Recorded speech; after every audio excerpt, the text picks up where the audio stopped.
How to be the best player you can be today on a Gamer's Guide to Life.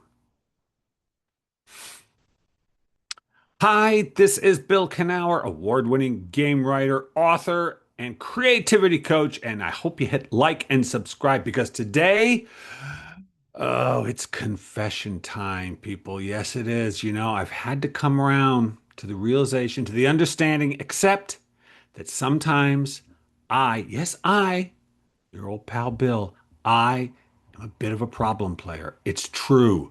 It's true. And I want to talk about that and how we can improve.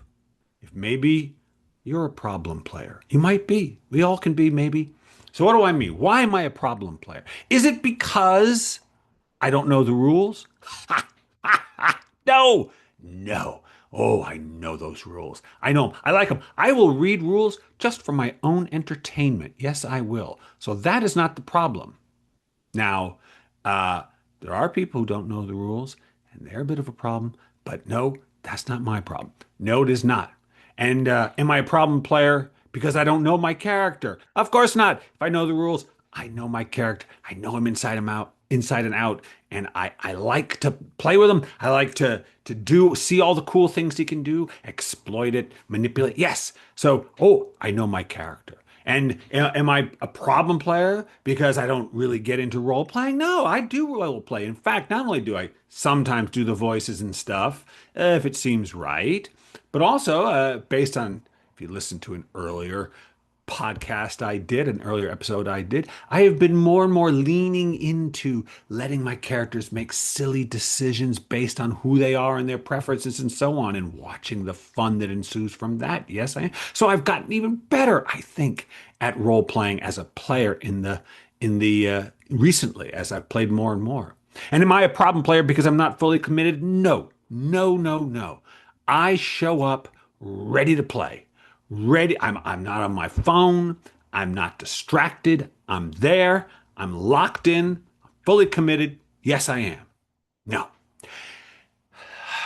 The reason I'm a problem player, I must admit, is because for a number of reasons, like to tell other people what to do.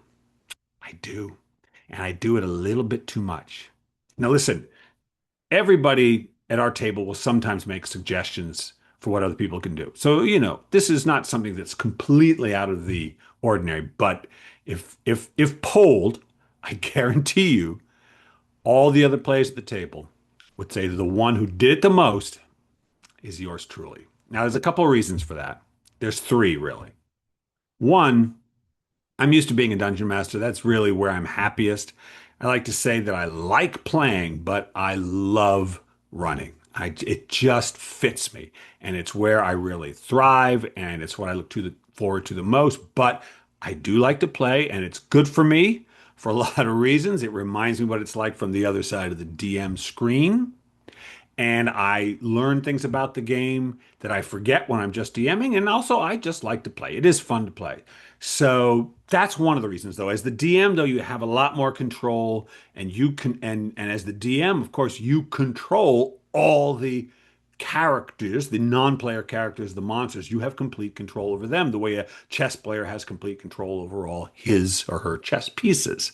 So I am kind of used to that. Also, in my defense, I like to strategize. I enjoy strategy. That is a pleasure of mine, thinking what would be the best thing here. And sometimes, when you're sitting there waiting for your turn, uh, at least when I already know what I'm probably going to do. What do I start doing? Sometimes I start thinking, well, okay, if the rogue goes here, and if the ranger goes there and does this, and then moves over there, if we do that, and I start just thinking about what everyone could do, just the way, I don't know, a quarterback thinks about their wide receivers, tackles, and running backs, the way a coach, I just start doing it because my mind likes to work that way. And sometimes when I start thinking that way, it comes out of my mouth. Yes, it does. And finally, also, it's a bit of a personality trait of mine.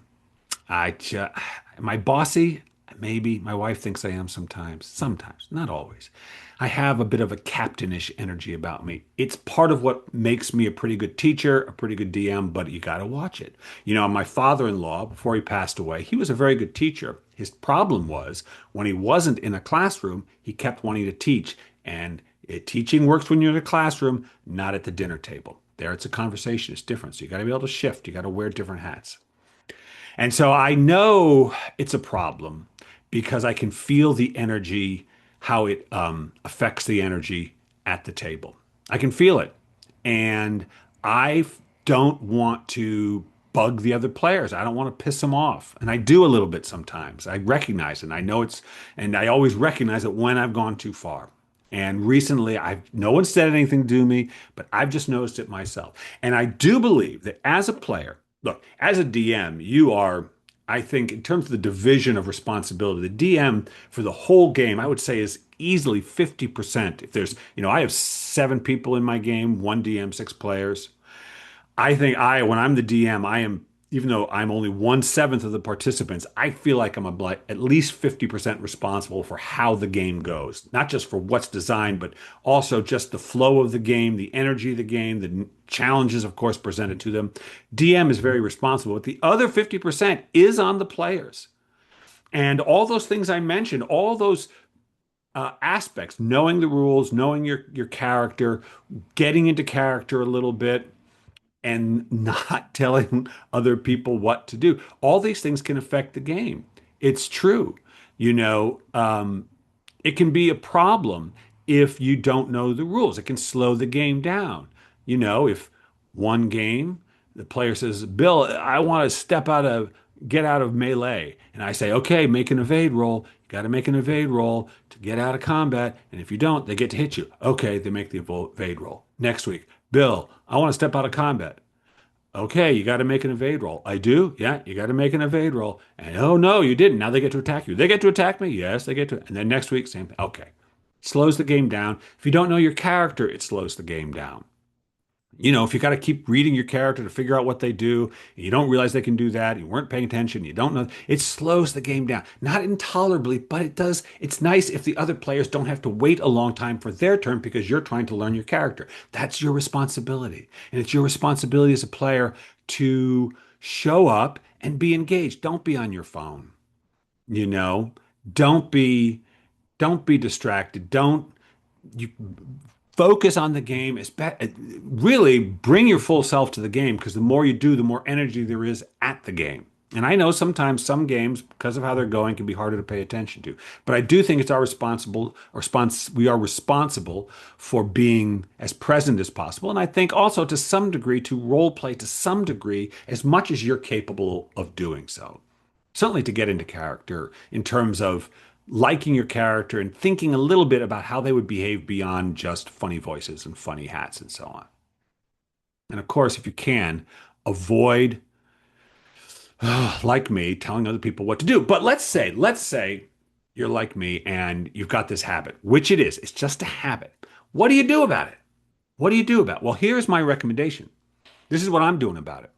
This is how I break habits, particularly as it relates, well, to gaming, but to anything. For me, it is a 2 to 3 step process. It doesn't matter whether you're gaming or smoking or anything. Habits can be broken, at least for me, in this way. The first thing I have to do if I want to break a habit, let's say around the game, is set an intention. What do I mean by that? Well, you want to set an intention because when something's a habit, that means you are making decisions quickly without thinking. You have habituated yourself, you have trained yourself to do these things without thinking. And so you need, or I need, but I think one needs to set an intention before doing this thing where you are prone to have this habit. So for instance, the first time I ever set an intention in a way, in some way that I noticed, interestingly, was when I was 18 years old and a senior in high school. And it was the last track meet of the season, the state championships. And it was the last race of the last track meet of the season, the 4x400 relay. And I had been brought in because our normal guy, our fastest guy on the team, actually had pulled his hamstring. So next man up, in goes Bill. So, okay, I'm going to run the second leg of the 4 by 400. And the 400 meters, if you don't know, is one lap around the track. That's a sprint. But, and this is an important caveat, you cannot run at full speed for 400 meters. You run almost at full speed, but not at full speed. You can't run at the same speed you run 100 meters, 200 meters. You'll get too tired. It's too little too long for that. And so with the 400 meters, you got to find just the right gear. And this was not my normal race, so I didn't really know what that gear was. So there I am. It's big meets, the finals, the 4 by 400, and I'm waiting on the second lap, on the second leg. So the first guy, bang, he went off, and he came around the curve, and I saw him coming down the straightaway, ready to give me the baton. And this thought crossed my mind just as I saw him approach. I thought, run a little faster than you think you should.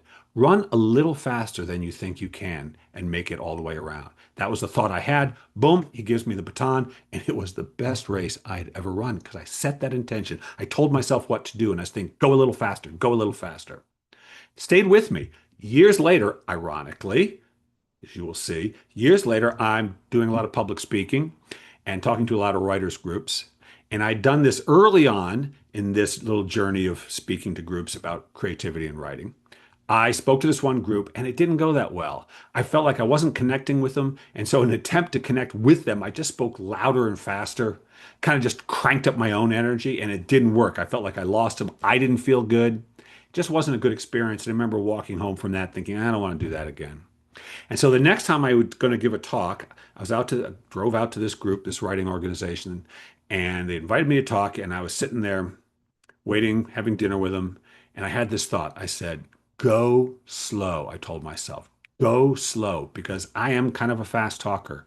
And so I said before the thing, I set the intention, I'm going to talk slow, whatever that means to me. And so time came to call my name. I came up and I actually sat down. I took the microphone. I let myself take a breath, let myself look around, and then I started in.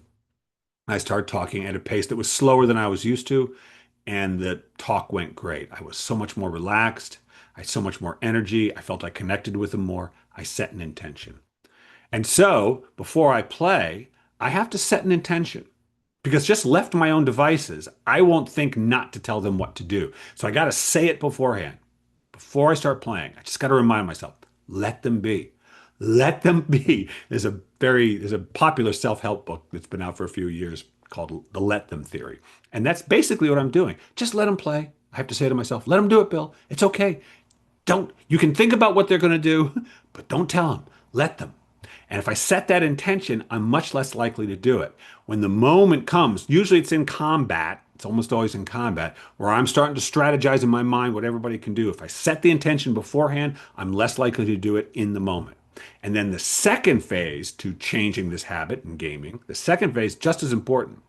If I can let them do their own thing and not intervene and not try to tell everybody what spell to cast and what power to use. If I do that and just let the game unfold, not only do I not bug them, which is pretty important to me. I like these people, they like me. I don't want to bug them. But I then see the fun in watching them do their thing. I can begin to discover that there is fun in this too. Yes, it is fun to strategize, but I can learn that it's just as much fun to watch them and let them do their own thing. And once I fully learn, and I am learning now, but I have no doubt I will fully learn, that all the pleasure in letting them do their own thing, then the old habit of trying to play for them will gradually recede away because, boys and girls, humans, we are at our core pleasure seekers. We want to have fun. We want to enjoy ourselves. And so if it pleases me to think about what other people can do, I've got to replace that with something even more pleasing, or at least just as pleasing. And I think watching my friends do what they do, have their successes, have their defeats, make their mistakes, have their brilliant ideas, and just watching it and then participating in it, it's more satisfying, but I've got to experience the satisfaction of it to know it. And once I've experienced it enough, then the habit turns. It's how it always works. That's true. So look at your own. Look, there are people in my game who really, I got to say, in my mind, they're kind of perfect players, just that they don't have these bad habits and they're always showing up and they always know the rules and they know their character. They don't tell people what to do and they role play. They're great. But But usually everybody has their weak spots. And your weak spot will affect the game. It's not because you're a bad person. It's just how you're operating, how you think, where you're interested in. But we're all responsible for the fun of the table. So maybe look at yourself. See if any of those spots are something where you fall off a little bit, like you don't know your character. Maybe you could know the rules at least a little bit better for your character, for what you can do, and learn how combat works. And once you've been taught something, maybe try to remember it and really try to show up. Don't go on your phone. Don't daydream. Don't get up all the time because we all participate in this thing. Yeah, the DM's in charge in a certain way, but really it's not just a collaborative story, but it's a collaborative moment, you know. It's a collaborative moment. It's interesting. I did theater, I've done theater, and now public speaking, it's not theater, but it reminds me of theater in a way. And the thing about theater or public speaking that I think audiences don't understand is the role they play in that experience. The audience has a huge impact. It is collaborative in a way between performer and audience, although the audience doesn't understand it. But the performer or the speaker is so much reacting to, feeding off of what is happening in the audience. It's not just them doing their thing. There's an energy, there's a give and take between performer and audience that it's undeniable, and it's certainly true of gaming. Yeah, the dungeon master does all this stuff, but there's so much give and take between player and DM, between player and DM, between player and DM. And so the overall success of the gaming session is a success that everybody contributes to. And so contribute, contribute fully. And if there's something you're doing that maybe isn't so great, let yourself change the habit. Set your intention and look for the fun. Set your intention, look for the fun. Yeah, that's right. You'll be a better person. Yes, you will. Hey, thanks for tuning in. As always, hit like and subscribe. Do it. And until next week, keep rolling dice. Keep having fun.